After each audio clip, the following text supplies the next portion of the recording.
Donc, Néhémie 10, on est rendu aujourd'hui au verset 31. Si vous avez besoin d'une copie de la parole de Dieu en français, on vous invite à lever la main là où vous êtes. Ça va nous faire plaisir de vous prêter une Bible. Et si vous n'avez pas de Bible à la maison, c'est un cadeau qu'on vous fait. On veut que tout le monde parte avec une Bible. J'étais content de voir une jeune sœur la semaine passée qui est repartie avec une copie de la parole de Dieu pour la lire à la maison. Si vous voulez une Bible ce matin, levez votre main. On va vous en prêter une. Si vous n'avez pas de Bible, gardez-la. Si vous en avez une, faites juste la rapporter à la fin. OK? Tout le monde a une Bible? Excellent. Néhémie 10 à partir du verset 31. Je vais lire à partir du verset 30 pour faciliter notre lecture. Il est écrit ici, « Nous promîmes de ne pas donner nos filles au peuple du pays, de ne pas prendre leurs filles pour nos fils, de ne rien acheter le jour du sabbat et les jours de fête des peuples du pays qui apporteraient à vendre le jour du sabbat, des marchandises ou denrées quelconques, et de faire relâche la 7e année en exigeant le paiement d'aucune dette. Nous nous imposâmes aussi des ordonnances qui nous obligeaient à donner 1/3 de cycle par année pour le service de la maison de notre Dieu, pour les pains de proposition, pour l'offrande perpétuelle, pour l'holocauste perpétuel des sabbats, des nouvelles lunes et des fêtes, pour les choses consacrées, pour les sacrifices d'expiation en faveur d'Israël et pour tout ce qui se fait dans la maison de notre Dieu. Nous tirâmes au sort, sacrificateurs, lévites et peuples, au sujet du bois qu'on devait chaque année apporter en offrande à la maison de notre Dieu, selon nos maisons paternelles, à des époques fixes, pour qu'il fût brûlé sur l'autel de l'Éternel, notre Dieu, comme il est écrit dans la loi. » Verset 35. Nous résolûmes d'apporter chaque année à la maison de l'Éternel les prémices de notre sol, les prémices de tous les fruits de tous les arbres, d'amener à la maison de notre Dieu aux sacrificateurs qui font le service dans la maison de notre Dieu, les premiers-nés de nos fils et de notre bétail, comme il est écrit dans la loi, les premiers-nés de nos bœufs et de nos brebis, d'apporter aux sacrificateurs dans les chambres de la maison de notre Dieu les prémices de notre pâte, notre offrande, des fruits de tous les arbres, du mou et de l'huile, et de livrer la dîme de notre sol aux Lévites qui doivent la prendre eux-mêmes dans toutes les villes situées sur les terres que nous cultivons. Le sacrificateur, fils d'Aaron, sera avec les Lévites quand ils lèveront la dîme, et les Lévites apporteront la dîme de la dîme à la maison de notre Dieu, dans les chambres de la maison du trésor. Car les enfants d'Israël et les fils de Lévi apporteront dans ces chambres les offrandes de blé, de mou et d'huile. Là sont les ustensiles du sanctuaire et se tiennent les sacrificateurs qui font le service, les portiers et les chantres. C'est ainsi que nous résolûmes de ne pas abandonner la maison de notre Dieu. Amen. Les dernières paroles d'une personne sont souvent notées, sont souvent répertoriées. J'ai un livre à la maison exclusif à ça qui s'appelle « Les dernières paroles des saints ». C'est des saints à travers l'histoire qu'on a été rechercher, les dernières paroles qu'ils ont prononcées avant leur mort. Et très souvent, les dernières paroles d'une personne sont utilisées pour résumer leur vie ou leur philosophie de vie pendant qu'ils étaient sur la terre. Quand les gens se retrouvent sur leur lit de mort, parfois, leur vie leur repasse en tête, puis on se dit, OK, il faut que je donne mes derniers mots, mes derniers conseils à ceux qui sont autour de moi avant de partir. Pour Robert Murray M'Cheyne, lorsqu'il était sur son lit de mort, ça a été de dire à ceux qui étaient autour de lui, « Le Seigneur m'a donné un cheval et un message, j'ai tué le cheval et je ne peux plus apporter le message. » Et quand il parlait du cheval, il parlait de son propre corps. En disant, puis ça représentait un peu sa mission, la tristesse dans son cœur. Il a fait beaucoup pour le Seigneur, mais la tristesse dans son cœur de ne pas avoir fait plus parce qu'il est mort à 29 ans, parce qu'il n'a pas pris soin de sa santé. Puis il a dit, si j'avais pris soin de ma santé, j'aurais pu prêcher l'Évangile encore plus longtemps. Ça représentait son cœur, ça représentait ses affections pour Dieu et la mission. David, le roi David, avant de mourir, a dit de craindre Dieu et de suivre sa parole, avant de donner ses conseils pour tuer toutes les personnes qui ont fait du mal pendant sa vie. Le peuple était en guerre après sa vie sur la terre, mais David était un homme, selon le cœur de Dieu, qui, avant de mourir, a dit à son fils, « Suis l'Éternel. » C'est la meilleure chose que tu peux faire. Jésus, sur la croix, dit « Tout est accompli », qui représentait toute l'œuvre qui était venu faire pour nous pendant sa vie sur la terre. Je me rappelle être dans la chambre d'hôpital de mon grand-père quand il est décédé, un homme qui a passé toute sa vie à être en contrôle de ses affaires. Je l'aimais beaucoup, je l'admirais. C'est un homme très travaillant, très persévérant. Il m'a appris à faire beaucoup de choses. Sur son lit de mort, il a attendu que j'arrive. Il avait son masque d'oxygène qu'il gardait vivant. Je suis arrivé dans la chambre. Il a dit, je vais te donner des bagues que je n'ai jamais mis. Mon grand-père aimait des grosses bagues pleines de pierres dessus. Il m'a donné ça. Son frère est arrivé. Il a dit à son frère, prends soin de vendre mon pick-up et tout ça. Puis après, il a dit, c'est le temps. Il a enlevé son masque et il est parti. Il a décidé quand c'était le temps. Comme tout le reste de sa vie, il a décidé ce qu'il faisait avec tout ce qu'il avait. Un homme en contrôle. L'apôtre Paul a dit, j'ai combattu le bon combat. J'ai gardé la foi. Maintenant, la couronne de gloire m'est réservée dans le ciel. Les dernières paroles d'une personne, c'est comme si toute notre vie convergeait vers un but principal pendant qu'on est sur la terre. Et quand on arrive à la fin de nos jours, les paroles qu'on est en train de dire représentent un peu le reste de notre vie qu'on a vécu. Donc la question, c'est de quoi ça aurait l'air?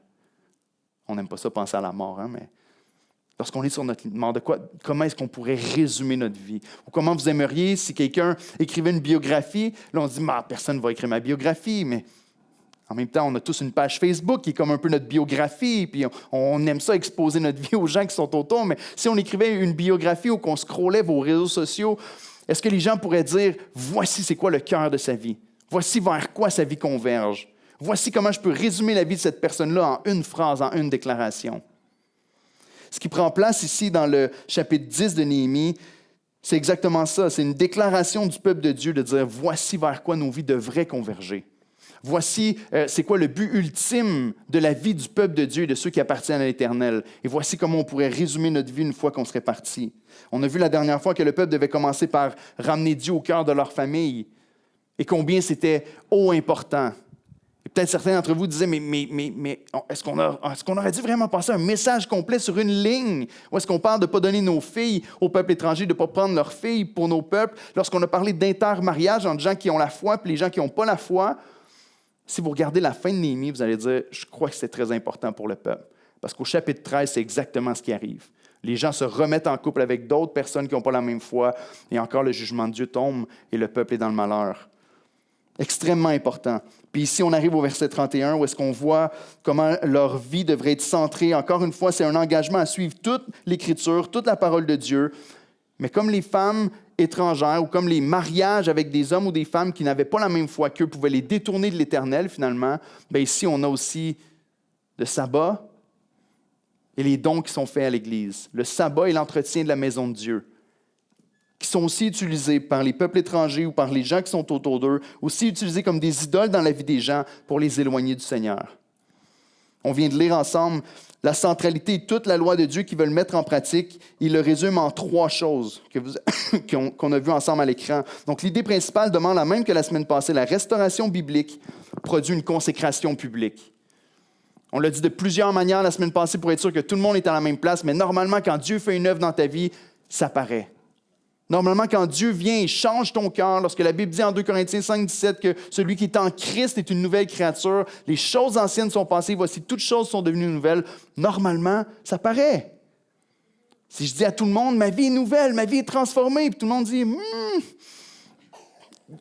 j'ai des questions à me poser. Normalement, ça paraît, puis il y a 3 thèmes majeurs, 3 points centraux. Le mariage dans le Seigneur, le repos dans le Seigneur, la maison du Seigneur. Aujourd'hui, on voit les points 2 et 3. Donc, premièrement, on l'a dit la semaine passée, on le met sous forme d'alliance parce que je veux vous inviter avec moi à prendre un engagement de la même manière que le peuple l'a fait en Néhémie 10 pour dire, Seigneur, on veut s'engager à vivre en te mettant toi au centre de nos familles. Et ce matin, on veut s'engager ensemble en tant qu'Église à promettre d'avoir confiance en Dieu au cœur de nos activités.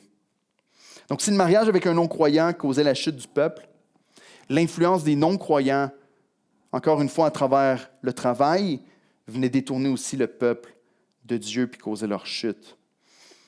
Comment? En s'appuyant sur leur propre force au lieu de dépendre du Seigneur. En négligeant le temps qui devrait être donné à Dieu, consacré au Seigneur pour le remplacer par le travail. Les Juifs, à l'époque, avaient cette pensée-là ici parce qu'ils pratiquaient le sabbat, ils voulaient obéir à Dieu, mais lorsqu'ils pratiquaient le sabbat, ils le pratiquaient comme à moitié ou pas du tout, finalement.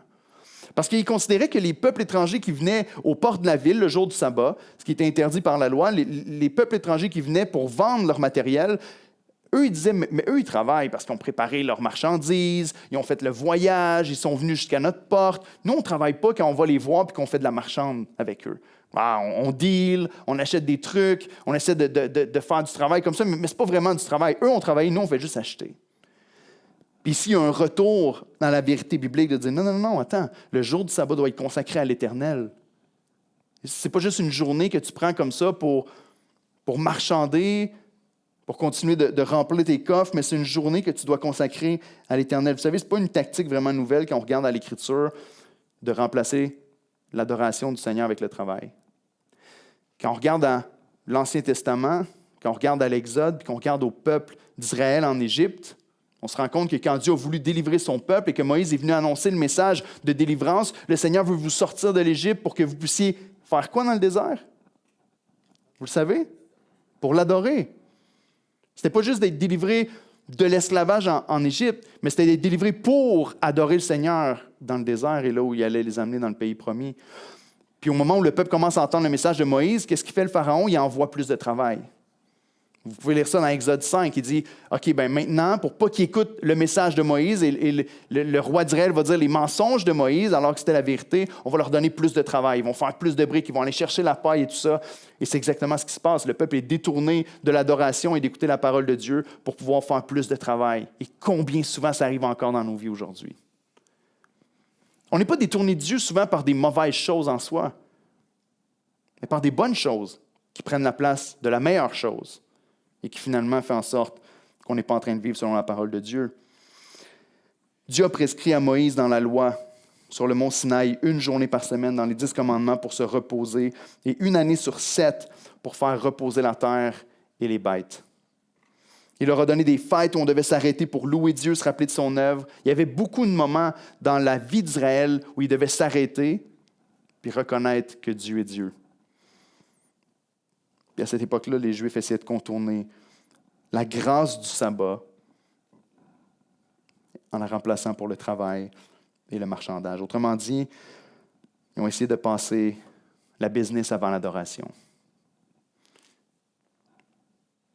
Je ne sais pas ce que l'Esprit dit dans votre cœur en ce moment, mais c'est ce qui est arrivé au peuple ici. On refusait de reconnaître le repos prescrit par Dieu comme étant une grâce.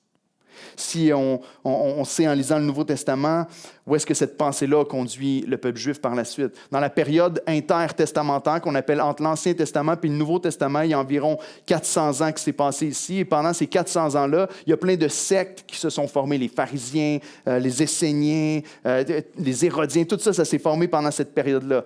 Et là, ils ont commencé à faire des lois qui n'existaient pas auparavant et à rajouter des lois pour protéger les lois que Dieu avait données dans l'Ancien Testament. Et lorsque Jésus arrive devant eux, il était rendu qu'il avait fait toutes sortes de lois au niveau du sabbat, même où est-ce que quelqu'un ne pouvait pas faire une bonne œuvre pendant le sabbat. Vous savez, Jésus va reprendre les pharisiens là-dessus, parce qu'il va se faire accuser de faire une œuvre pendant le sabbat alors qu'il est en train de prêcher ou de guérir un malade ou quelque chose comme ça. Il y a cette doctrine a été déformée, puis c'est devenu, autrement dit, le sabbat est devenu laid face au peuple qui était là. Donc Jésus a chassé les vendeurs du temple avec un fouet en rappelant que sa maison n'est pas une maison de marchandage, mais une maison de prière. Une maison où l'adoration doit être au centre. Une maison où Dieu doit être au centre et pas une caverne de voleurs. Puis en Néhémie 10, on a déjà compris ce que Jésus enseigne après ça dans le Nouveau Testament. Ils comprennent ici qu'ils doivent retourner à la manière de vivre le sabbat qui a été ordonné par Dieu et remettre les dettes la 7e année. Ce qui veut dire que, imaginez-vous que vous travaillez, vous avez prêté de l'argent pendant 6 ans de temps à quelqu'un, vous attendez qu'il vous repaye, ou peut-être au début des 7 ans, vous attendez qu'il vous repaye tout ça, puis à la 7e année, il faut que tu lui remettes sa dette. Tu dis, OK, tu ne me dois plus rien maintenant, c'est la 7e année, l'année du Seigneur, du repos, je te remets ta dette. Puis aussi, j'ai travaillé ma terre, mon sol pendant 6 ans de temps, puis il faut que ma 6e année soit très productive parce que je ne peux pas la cultiver la 7e année, je dois me reposer sur ce que j'ai cultivé pendant 6 ans. Il y avait tout un processus. Quand on parle du sabbat, on parle de se reposer vraiment en Dieu, de faire confiance à Dieu, de dire, je vais avoir confiance que Dieu va pourvoir non seulement à mes besoins, mais Dieu va aussi pourvoir dans ma relation avec les autres au niveau de ce que je leur exige. Le sabbat, c'est exactement ça, c'est une question de foi. Je sais, vos antennes sont en train de bouger, de dire, attention, qu'est-ce qu'il va dire à propos du sabbat? C'est une question épineuse, c'est difficile. Qu'est-ce qu'on fait avec le sabbat aujourd'hui? Est-ce que je dois continuer de pratiquer le sabbat ici? Est-ce que je vais avoir confiance en Dieu pour le peuple, 1 jour par semaine, pour croire que le repos, le fait de dormir est une forme d'adoration envers Dieu parce que je dépends de lui? Est-ce que je vais faire confiance à Dieu qu'une journée par semaine, je vais la mettre en part pour adorer le Seigneur parce que je lui fais confiance qu'il va me donner la capacité de faire mon travail dans le reste du temps que j'ai? Tout ce concept-là de dire arrêtez et sachez que je suis Dieu, ça ne date pas juste de la loi de Moïse. Vous savez, le sabbat existait avant la loi. Est-ce que vous vous rappelez de ça?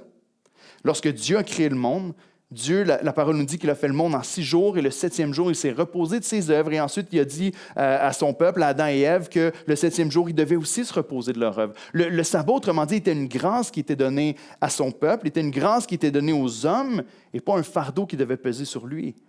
Et c'est exactement ce que Jésus va dire dans le Nouveau Testament. Il va dire aux pharisiens, mais le sabbat, l'homme n'est pas fait pour le sabbat, mais le sabbat est fait pour l'homme.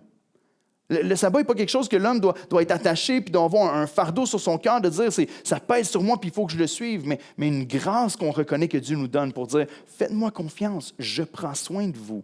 Faites-moi confiance, c'est moi qui dirige votre vie, c'est moi qui règne sur vous à 100%. Faites-moi confiance que je vais prendre soin de vous. Dieu a créé le monde. Vous savez, c'est Dieu qui a créé la semaine de 7 jours. Ce n'est pas inventé par les hommes. Il a dit une journée par semaine. Quand on pense à la création, j'ai probablement déjà dit ça moi aussi il y a très longtemps, mais souvent on pense que le point, le summum, le point le plus magnifique de la création, c'est lorsque Dieu a créé Ève. Tous les maris disent « Amen ». Dieu a créé Ève, puis l'a envoyée vers son mari Adam. Puis là, le premier mariage a eu lieu. Puis on peut tracer le lien du mariage dans toute l'Écriture, puis voir jusqu'à la fin les noces de l'agneau, est-ce qu'il va y avoir ce grand mariage entre le peuple de Dieu puis Jésus. Puis la réalité, c'est que le point ultime de la création, c'est le 7e jour.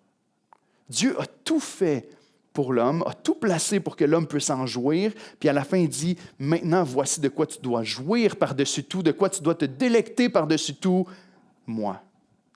Et le 7e jour a été créé pour que l'homme se rappelle que Dieu est Dieu et qu'il prenne ce temps avec son Seigneur et qu'il reconnaisse que tout lui a été donné par Dieu, que sa vie, son existence est pour Dieu. Ça, c'est le point ultime.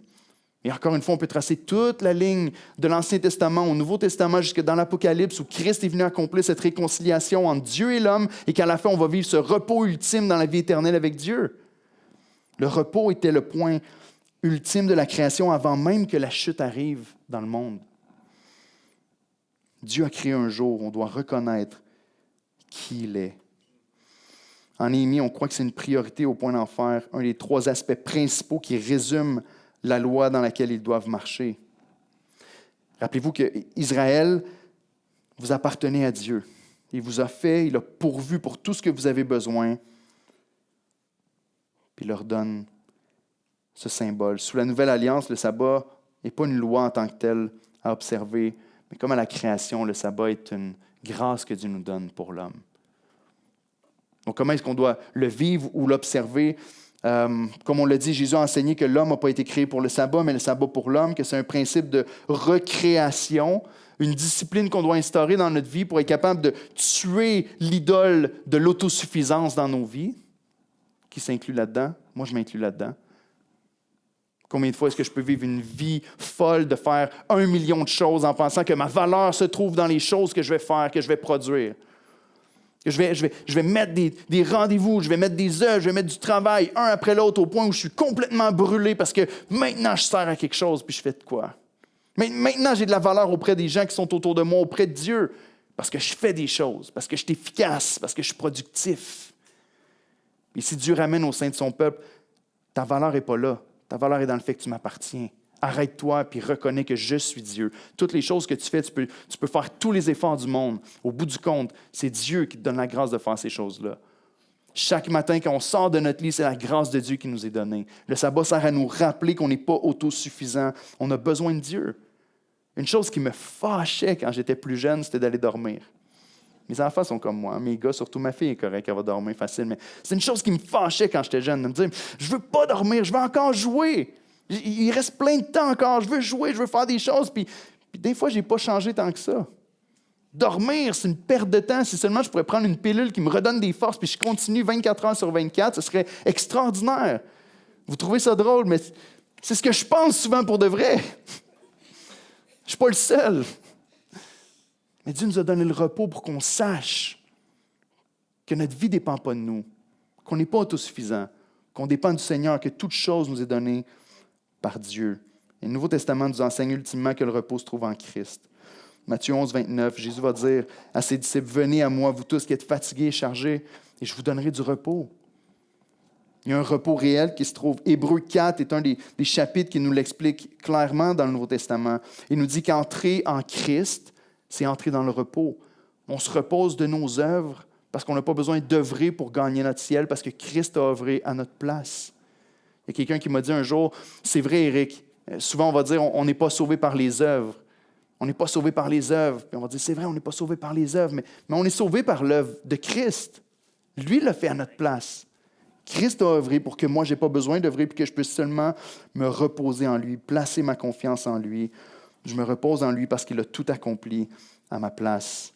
Le sabbat pour les Juifs était le 7e jour de la semaine. Ils ont continué à suivre ça encore jusqu'à aujourd'hui, ceux qui le pratiquent, comme à la création. Mais après la résurrection de Christ, le lendemain du sabbat, c'est devenu le jour pour les chrétiens où ils se réunissaient. Dans le Nouveau Testament, on appelle le jour du Seigneur, particulièrement Apocalypse 1:10, où est-ce que les chrétiens se réunissaient le 8e jour maintenant pour se rappeler de l'œuvre accomplie de Christ. Que maintenant, ce n'est pas juste dans un jour en tant que tel qu'on se repose, mais c'est en une personne, c'est en Christ. Je veux t'encourager, si tu ne l'as pas encore fait, si tu ne connais pas ce repos de ton âme qu'on a chanté tantôt et qui existe pour nous aujourd'hui, je t'invite à considérer mettre ta foi en Christ, à te repentir de tes péchés, à dire, Seigneur, je veux mettre ma foi dans l'œuvre accomplie que tu as fait pour moi. Je veux croire que tu es mort à la croix pour que mes péchés soient pardonnés. Je veux trouver le repos dont ce petit gars-là parle en avant matin dans le cinéma. Je veux trouver le repos qui se trouve seulement en Jésus-Christ. Et Christ va te donner son repos. On se réunit le 8e jour de la semaine en Église pour la même raison. Donc, même si ce n'est pas une loi qui est prescrite dans le Nouveau Testament, ça semble demeurer quand même un principe général pour les croyants de dire « Je dois apprendre dans ma vie à me reposer en Christ. » Le fais-tu? Est-ce que ça fait partie de ta vie? Ou est-ce que pour toi, le repos, c'est pour les faibles? Comme moi-même, je pense trop souvent, puis que je dois me repentir. Est-ce que pour toi, le repos, c'est pour les faibles, ou est-ce que c'est, au contraire, une forme d'adoration? Est-ce que tu arrives à mettre 24 heures par semaine où tu dis « Je vais focusser mes regards sur l'Éternel, je vais m'asseoir dans mon fauteuil préféré, avec mon livre préféré, puis mon breuvage préféré, puis peut-être ta doudou préférée, puis plonger dans la parole de Dieu, puis être rempli par la compréhension, puis encore l'admiration que Christ a tout accompli à ta place? » Ou est-ce que le travail a pris la place, comme le peuple pouvait le vivre ici dans Néhémie 10? Jean Calvin a donné une définition du sabbat pour les croyants du Nouveau Testament en disant que le jour du Seigneur devait être observé encore aujourd'hui, puis qui a été donné pour remplacer le sabbat. Puis il dit ceci: on constate notamment que le jour du Seigneur est premièrement un jour de rassemblement pour l'adoration, deuxièmement un jour où l'on se repose de notre travail, et plus important encore, le 4e commandement nous pousse à trouver notre repos spirituel en Christ chaque jour de la semaine. Pas juste une fois par semaine. Est-ce que tu vis chaque jour de ta semaine en te reposant en Christ? Est-ce que tu commences ta journée en disant, Seigneur, je sais qu'il y a beaucoup de choses devant moi aujourd'hui, je sais que j'ai des tâches, des responsabilités, des relations, des rencontres. Je veux me reposer en toi. Je ne veux pas croire que tout ce que je vais être capable de faire aujourd'hui en usine, ou que ce soit dans un bureau ou avec mes enfants à la maison, que ça dépend de moi, que c'est selon mes propres forces et ma propre sagesse. Je veux me reposer en toi et croire que c'est toi, Christ. Non seulement qui me donne la force, mais aussi qui me donne ma valeur, qui ne dépend pas de toutes les choses que je vais faire. Donc la restauration biblique produit une consécration publique, notamment par la croyance des croyants à se reposer de leurs œuvres en Christ. Mais deuxièmement, je promets aussi de prioriser la maison de Dieu. Et c'est la plus grande partie qu'on a dans notre texte ici en Néhémie 10, des versets 32 à 39. On voit l'importance de ramener le Seigneur au cœur du mariage, de ramener le repos, la dépendance à Dieu au cœur de notre vie. Puis ici, on voit de ramener la priorité de la maison de Dieu au cœur de notre vie. Encore une fois, on pense aux paroles des gens sur leur lit de mort, on pense de là où toute notre vie converge. Il fut un temps, frères et sœurs, où l'Église n'était pas une option qu'on ajoutait au bout de notre vie pour dire, peut-être qu'une fois par semaine, je pourrais me rendre à cette Église-là, à leur Église, pour aller adorer le Seigneur, pour entendre la parole de Dieu, pour chanter des chants, puis après, je continue à faire ma semaine comme ça. Il fut un temps où l'Église était vraiment au centre de la vie du peuple. Et même au Québec, malgré que c'était l'Église catholique à l'époque, au commencement, quand plusieurs des villes ont été bâties ici, on a commencé par faire quoi? L'Église en premier, puis ensuite on bâtissait les maisons autour. Ce n'est pas basé sur rien. Lorsqu'on regarde dans le texte ici, des versets 32 à 39, l'expression qui revient le plus souvent, est-ce que vous l'avez trouvé? Lorsqu'on a fait la lecture du texte 9 fois au chapitre 10, c'est écrit la maison de notre Dieu. Tu ne peux pas manquer ici la centralité de la maison de Dieu pour le peuple de Dieu dans ce qu'ils doivent faire maintenant. C'est le point le plus expliqué et celui sur lequel il y a la plus grande pression au chapitre 10 de Néhémie. La phrase même qui conclut le chapitre, ici, représente en quelque sorte l'engagement complet du peuple depuis le début du chapitre 10. Lorsqu'ils vont dire qu'on ne doit pas abandonner, c'est comme ça qu'on a décidé de ne pas abandonner la maison de notre Dieu. Voici le résumé du chapitre. On doit revenir à la parole de Dieu, on doit revenir à la confiance en Dieu, on doit revenir au repos en Dieu, mais ultimement, on doit centrer notre vie sur la maison de Dieu. Là, les gens tremblent en se disant, mais qu'est-ce qu'il va dire? Va-tu prendre une offrande à la fin de son message? Non, je vais juste exposer ce que le texte dit ici. Le peuple a remis la maison du Seigneur au cœur de leur vie. Et ça inclut beaucoup de choses. Les responsabilités ici concernant le temple sont divisées en 2 grandes sections. Une provision pour ce qui était nécessaire dans le temple, pour tout ce qui se faisait dans le temple, puis de l'autre côté, une provision pour ceux qui servaient dans le temple. Il y avait des gens qui étaient dédiés complètement à servir dans le temple, en l'occurrence les Lévites qui étaient là. Donc, il y avait un peuple, il y avait une nation, il y avait une des 12 nations en Israël qui était choisie, une des 12 tribus plutôt, qui était choisie pour servir le Seigneur. C'est ça qu'ils faisaient. Il n'y avait pas le temps de cultiver un champ pour se nourrir. Il n'y avait pas le temps de faire toutes sortes d'autres travaux pour mettre du pain sur leur table ou pour prendre soin de leurs enfants. Ils étaient consacrés à l'œuvre du temple. Et donc, le peuple devait pourvoir à leurs besoins pour qu'ils puissent les servir en servant dans le temple à cette époque-là. Puis ensuite, il y avait des sacrifices qui étaient offerts constamment au nom du peuple au milieu du temple. Il y avait des instruments de l'encens qui devaient brûler continuellement. Il y avait toutes sortes de rituels. Mais j'aimerais vous inviter, on a juste 2 points ce matin, c'est le dernier. J'aimerais vous inviter à considérer pendant une seconde le livre que vous lisez pratiquement jamais dans vos vies, le livre de Lévitique. Qui commence un plan de lecture, puis soit skip par-dessus Lévitique pour aller voir ce qui se passe un peu plus dans l'action, ou qui vont dire, je vais le lire, mais j'ai rien retenu finalement. Le Lévitique est un livre extraordinaire. Pour moi, c'est devenu un livre précieux dans mon cœur quand j'ai commencé à comprendre à quoi il sert. Quand tu lis le Lévitique, tu te rends compte que le Seigneur a donné à son peuple une série de choses à mettre en pratique, de sacrifices, de rituels qu'ils devaient faire constamment pour avoir une chose qui restait devant leurs yeux toujours. Leur péché, puis la grâce de Dieu.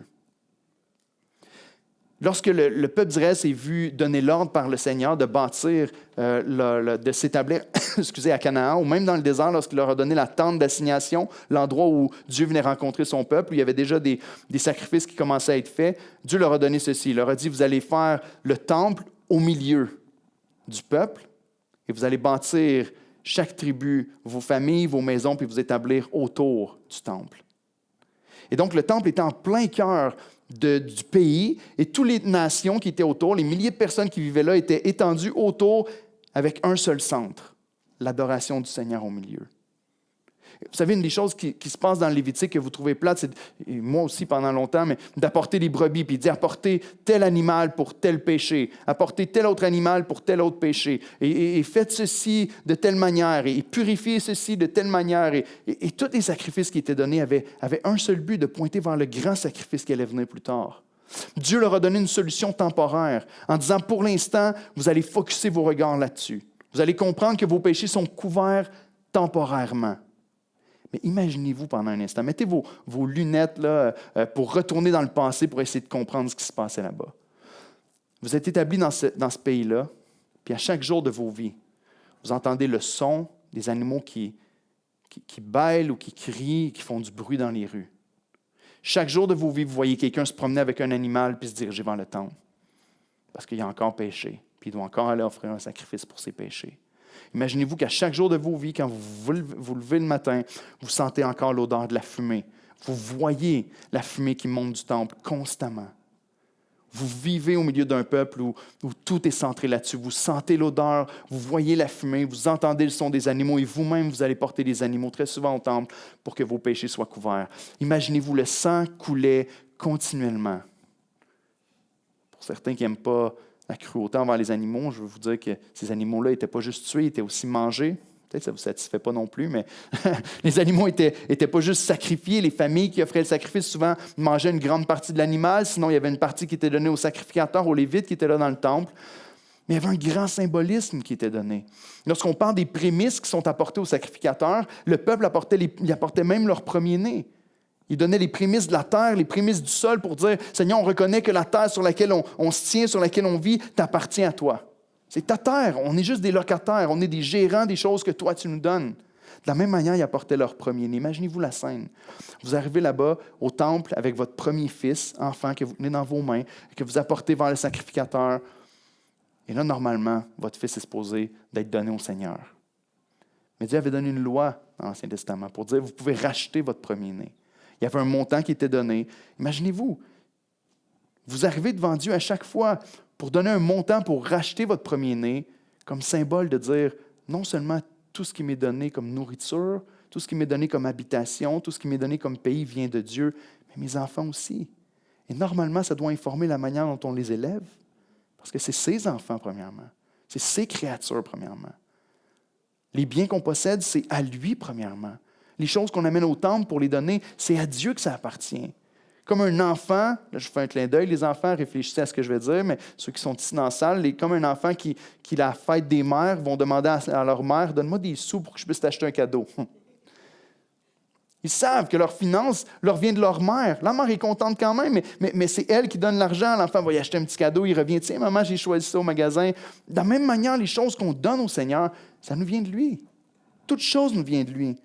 Tout ce qui avait été donné dans le Lévitique, tout ce qui a été donné au milieu du peuple de Dieu pour les sacrifices, les offrandes, tout ça devait être au centre du peuple constamment.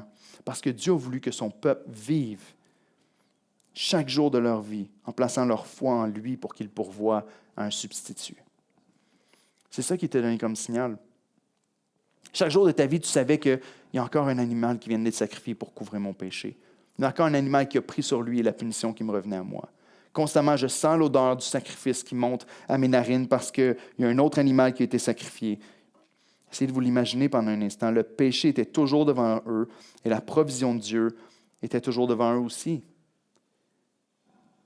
Toujours devant leurs yeux. Et pour le Seigneur, c'est important que la vie de son peuple soit centrée sur sa grâce envers eux par le sang de victimes innocentes qui coule sans arrêt. Ça peut nous paraître vraiment étrange. Mais toutes ces choses-là, en fait, et même ces animaux-là qui étaient sacrifiés pour être mangés, étaient bénis en quelque sorte, parce qu'ils servaient à représenter le Christ qui allait venir plus tard.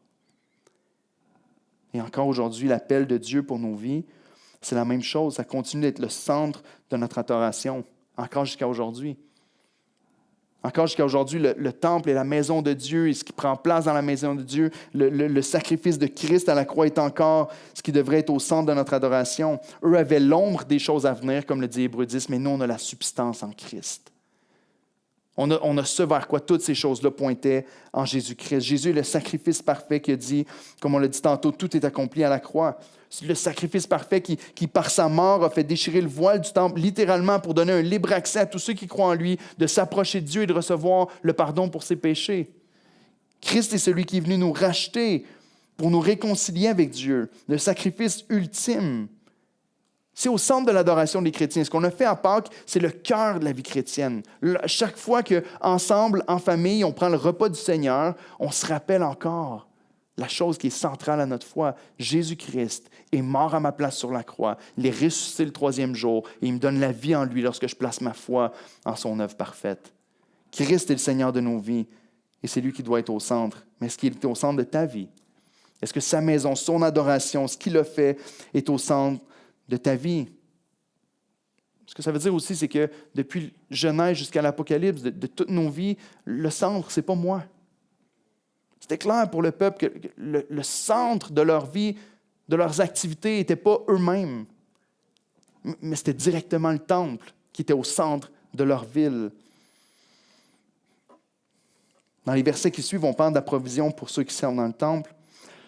On parle des besoins de ces gens-là qui sont couverts par les gens qui sont au milieu du peuple, les prémices, les dons de leur terre et tout ça.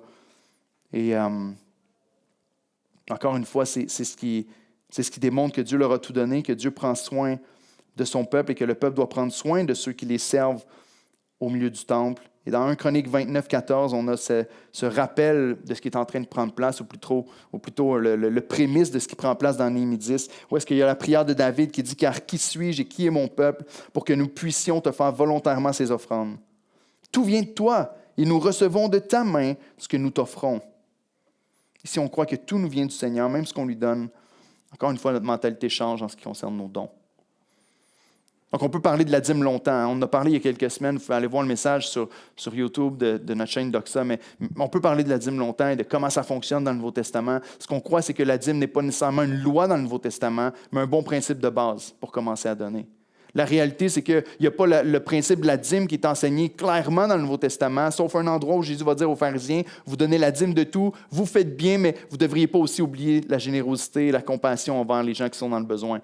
C'est le seul endroit. Sinon, on a des endroits dans le Nouveau Testament en Corinthiens qui nous parlent de prendre soin des ouvriers, qui nous parlent de prendre soin des besoins du temple. Mais ultimement, le principe du Nouveau Testament, c'est la générosité croissante.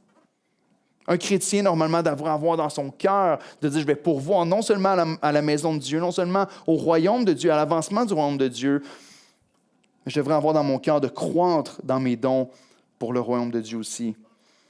Pourquoi?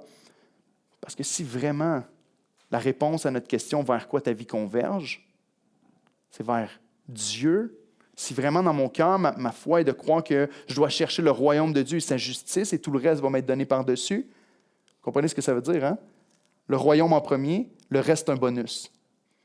Le royaume en premier, puis le reste un bonus. Si vraiment ma vie, et frère, ça, on peut prier pour l'Église, on peut avoir un désir de voir des réveils, on peut se dire, mais j'aimerais tellement ça que plus de gens viennent au Seigneur et tout ça, mais qu'est-ce que notre vie dit vraiment à propos de ce désir-là? Le travail que vous faites, un jour, vous ne pourrez plus le faire. La famille que vous avez, un jour, les enfants vont quitter le foyer, Dieu voulant. Un jour, parce qu'ils vont faire leur propre vie, parce qu'ils vont glorifier Dieu dans leur propre foyer. Un jour, on va perdre notre épouse ou notre époux. Mais la foi, la vie avec le Seigneur, le royaume de Dieu, c'est quelque chose qui va toujours demeurer au centre de notre vie si on appartient à Christ. Et qu'on devrait faire beaucoup d'efforts pour garder au centre de notre vie. Il y a beaucoup d'autres objectifs qu'on peut placer. Mais le but ultime, c'est de glorifier Dieu et de vivre pour lui. On existe pour être en communion avec lui. Le plan est clair, sans équivoque au verset 39. On ne veut pas abandonner la maison de Dieu. On veut prendre soin de l'œuvre du royaume de Dieu. Si c'est quelque chose qui nous dérange de penser comme ça, on doit aller en prière devant le Seigneur et dire, parle à mon cœur. Est-ce que vraiment, Seigneur, tu veux que je donne toute ma vie pour ton royaume? Est-ce que vraiment le travail que je vais choisir est afin que ton royaume puisse aller de l'avant? Ça change ta manière de penser à ta carrière, non? Est-ce que vraiment le mari, la femme que je vais choisir, c'est pour l'avancement de ton royaume? Oui. Est-ce que vraiment la manière dont je fais mes activités, la manière dont je gère mon temps libre est vraiment pour ton royaume? Oui, c'est ce que la Bible enseigne. Normalement, c'est la priorité, c'est la chose que je recherche de tout mon cœur. Et si ce n'est pas le cas, peut-être qu'il y a quelque chose qu'on n'a pas compris à propos de l'Évangile. Peut-être qu'on doit se remettre en question. Dire, Seigneur, qu'est-ce que je n'ai pas compris? Lorsqu'on partage nos témoignages, et que c'est surtout centré sur les choses mauvaises qu'on a faites ou les choses bonnes qu'on fait maintenant qu'on est chrétien, on s'est trompé. Un témoignage bien partagé, c'est de dire, voici qui est Jésus. Voici comment ce grand sauveur-là a agi dans ma vie. Voici pourquoi aujourd'hui toute ma vie est dédiée à vivre pour lui. À chaque jour, à chaque instant. Seulement avec quelques personnes qui prenaient ça en cœur, qui disaient, je vais centrer toute ma vie sur le royaume de Dieu et l'avancement de l'Évangile et sa gloire. Derek Kidner, dans son commentaire sur le livre de Néhémie, nous rappelle que lorsqu'on lit les 12 prophètes, les petits prophètes qu'on appelle parce qu'ils ont écrit de manière plus courte et juste avant le 400 ans de silence, il nous dit que le verset 39, la fin du verset 39 résume bien le message général de tous les petits prophètes avant l'arrivée de Jean-Baptiste. Il dit ceci, le plaidoyer final de Néhémie 10 nous résolûmes de ne pas abandonner la maison de notre Dieu, résume non seulement le paragraphe mais le souci principal des prophètes post-exiliques, autrement dit après l'exil d'Israël, Agé, Zacharie, Malachie, tout ça. Autrement dit, le message global des prophètes, le message global de Néhémie, c'est de dire, et d'Esdras même, c'est de dire, revenez à Dieu. Remettez Dieu au centre de votre vie, de votre adoration, de toutes vos activités. C'est ce à quoi Dieu vous appelle. Il n'y a rien de plus grand, frère et sœur, que la communion avec Dieu. Rien. Vous pouvez chercher dans toute l'Écriture, vous pouvez virer la parole de Dieu d'un côté ou de l'autre. Il n'y a rien de plus grand que la communion avec Dieu. Rien. C'est aussi simple que ça. Les œuvres qu'on peut faire, peu importe, il n'y a rien de plus grand que la communion avec Dieu et c'est ce à quoi il nous appelle ici. Les musiciens peuvent s'approcher, je vais terminer ici. Il n'y a plus de temple à soutenir aujourd'hui, il n'y a plus de sacrifices d'animaux à brûler sur l'autel. Cependant, le Nouveau Testament nous enseigne que le nouveau temple est venu sur terre. La Bible nous dit que Christ s'est incarné et que Jésus est devenu le lieu d'habitation, le lieu où on rencontre Dieu. En Christ maintenant, on est en communion avec Dieu. Mais lorsque Jésus a été crucifié sur la croix, qui a payé pour nos péchés, qui est ressuscité, qui est monté au ciel, il s'est assis à la droite de Dieu et la promesse qu'il nous avait faite s'est accomplie. Il nous a dit, je vais vous envoyer un autre consolateur. Et Christ a envoyé son esprit vivre en nous maintenant. Et le Nouveau Testament nous dit que nous, les croyants, sommes le temple de Dieu. Nous sommes le lieu d'habitation.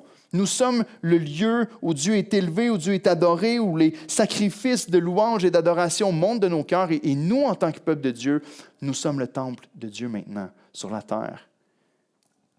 Et donc, de quelle manière est-ce que notre vie est focusée sur le fait de prendre soin du temple de Dieu, sur l'avancement de son royaume sur la terre? Lorsqu'on parle de vivre l'Église biblique, la réalité, c'est que ça n'arrivera pas tant qu'on ne prendra pas un engagement sérieux comme en Néhémie 10. De dire, je veux remettre le Seigneur au centre de mon couple, de ma famille. Je veux remettre le Seigneur comme étant le pourvoyeur de ma vie, être dépendant de lui en toutes choses, par le repos principalement, qui est une grande déclaration de ma dépendance à Dieu et de sa souveraineté. Puis je veux aussi remettre la maison de Dieu au centre de ma vie, de centraliser nos vies sur la maison de Dieu. Tout le reste est secondaire. Est-ce que votre vie est centrée sur l'adoration du Seigneur? Prenez quelques secondes pour y penser. Prenez quelques secondes pour prier et demander à Dieu qu'est-ce qui aurait pu peut-être prendre la place du Seigneur dans votre vie, sur quoi vous dépendez peut-être plus que sur Dieu dans votre vie actuellement, le travail, vos propres accomplissements, votre sagesse, votre capacité de gérer les choses. Qu'est-ce qui vient prendre la place de Dieu dans votre vie, qui fait en sorte que vous ne pouvez pas être dépendant du Seigneur? On existe pour glorifier Dieu et trouver la satisfaction en lui. La réalité, c'est que je n'ai aucun autre message à prêcher que celui-là. Qu'on est appelé à glorifier Dieu ensemble. Je n'ai aucun autre message à prêcher que de plaider avec vous aujourd'hui de chercher une communion réelle et vivante avec Dieu. Sinon, c'est juste du flafla, c'est juste des rituels, c'est juste du bruit qu'on fait. Romains 15,6 nous dit qu'afin que tous ensemble, d'une seule bouche, vous glorifiez le Dieu et Père de notre Seigneur Jésus-Christ. Et voici c'est quoi le but de notre vie en tant qu'Église. Et contrairement à ce qu'on pense ici, en Occident, trop souvent, on n'est pas appelé à vivre ça tout seul. On est appelé à vivre ça en communauté. Alors, prions ensemble. Seigneur notre Dieu, on te remercie pour la grâce que tu nous fais de t'appartenir, de pouvoir ouvrir la parole de Dieu ensemble, de pouvoir entendre ton message éternel. Je te prie que tu puisses parler à nos cœurs en ce moment par ton Saint-Esprit. Seigneur, tu me parles à moi. Je te prie que tu parles à mes frères et sœurs. Je te prie, Seigneur, que tu guides chacun à laisser ton esprit pointer peut-être des zones dans leur vie ou des choses dans leur vie qui ont remplacé ce que toi, tu devrais prendre comme place. C'est des idoles, Seigneur, peut-être qui ont pris la place, des idoles sur lesquelles on dépend, en lesquelles on se confie pour notre bonheur, pour notre satisfaction, pour notre joie. Peut-être des bonnes choses, comme le travail, notre époux, notre épouse, nos parents, nos enfants. Seigneur, je veux te prier que tu ramènes ce qui est au centre de ta parole, ce qui est au centre de ton appel sur nos vies, au centre de chacune de nos vies. Je te prie de le faire dans ta grâce. Encore une fois, Seigneur, pour la joie de ton peuple et pour la gloire de ton nom. Amen.